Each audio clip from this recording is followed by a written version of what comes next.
जब श्री रामचंद्र जी को कुत्ते ने बताया न्याय का अनोखा तरीका। श्री रामचंद्र जी वनवास के बाद अयोध्या लौटे तो खूब धूमधाम से उनका राजतिलक हुआ। बड़े सम्मान के साथ उन्हें अयोध्या का राजा बनाया गया।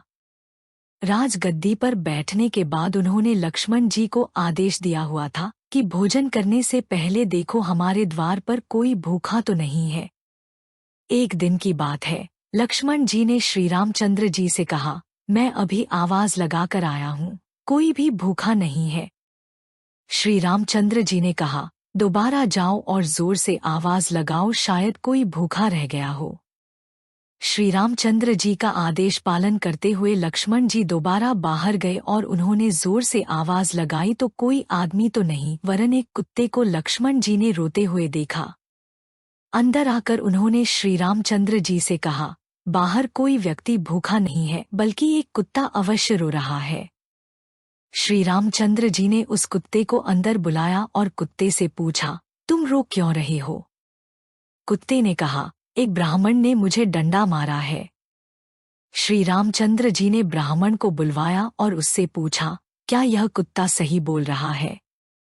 ब्राह्मण ने कहा, हाँ, यह मेरे रास्ते में सो रहा था, इसलिए मैंने इसे डंडा मारा है।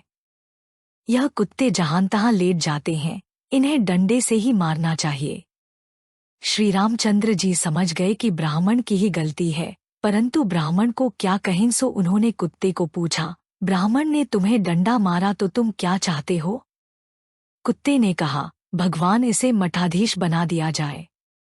कुत्ते की बात सुनकर भगवान मुस्करा दिए और मुस्कराते हुए कुत्ते से पूछा, इस ब्राह्मण ने तुम्हें डंडा मारा, बदले में तुम इन्हें मठाधीश बनाना चाहते हो।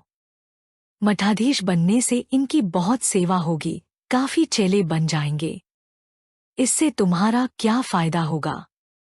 कुत्ता बोला, मैं भी मठाधीश था, मुझसे कुछ गलत काम हुआ, आज मैं कुत्ते की योनि में हूँ और लोगों के डंडे खा रहा हूँ।